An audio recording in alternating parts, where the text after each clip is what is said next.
Well, it's about time. Okay, yan yung sinasuggest ko last time eh. Ang tagal na nila dito. Eh, ba't ngayon lang nila naisipan yan? Waiting for the right opportunity?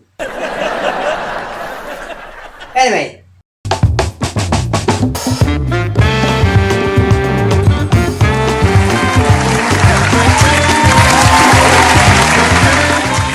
Hello po. Magandang gabi. Welcome back sa Nerds Point.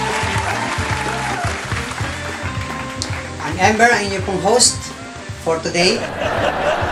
Talaga naman, itong mga Chekwa na dyan sa mismong bakura natin sa West Philippine Sea. Tuloy pa rin ang kanilang harassment sa ating mga Coast Guards. At ito nga, ayon sa latest na ulat, nagkagarian daw dyan lately ang mga Chinese Coast Guard, ang ating Philippine Coast Guard.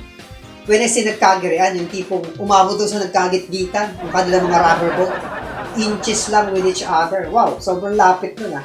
So kung nagkagit-gitan at pulgada lang ang pagitan kamo, eh ba't hindi pa sila nagdala ng sabi ko nga, water gun? Ito mga Coast Guard natin. Git-gitan pala gusto niya.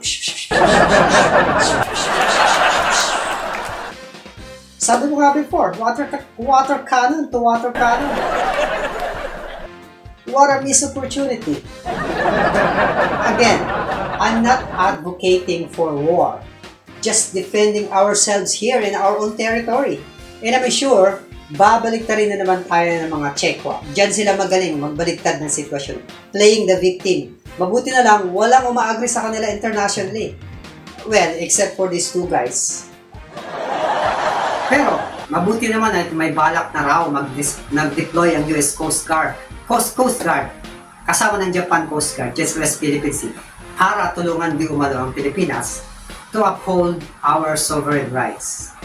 The U.S. Coast Guard deploying assets to the West Philippine Sea to help Manila assert its sovereign rights in the disputed territory. The USCG will send its North Pacific Division as the Philippines sought assistance in addressing China's threat. Well, it's about time. Okay, yan yung sinasuggest ko last time eh. Ang tagal na nila dito. Eh, ba't ngayon lang nila naisipan yan? Waiting for the right opportunity? Anyway, if you follow the Beauty and the Nerd, the first episode, yung ending hindi namin na-reveal last time. Kung naging effective ba ang Love the Philippines campaign. Malalaman natin yan kung effective ba or success. Maka 3 million tayo, okay na, di ba? 3 million, okay na ba sa'yo yan? Okay naman. So, as of this moment, so let's check it out. Actually, sinadya namin yung cliffhanger na yun. Alam niyo.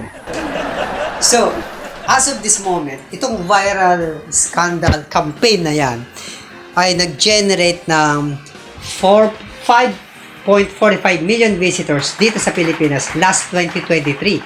Plus, 2.1 million ngayong 2024 sa projected target na 4.8 million visitors. Which means, effective ang Love the Philippines campaign.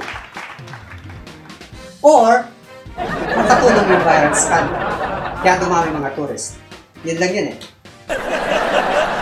Well, sana naman sa mga susunod na campaign natin, hindi na natin kailangan mag-rely sa viral scandals para maging successful tayo. Ano po?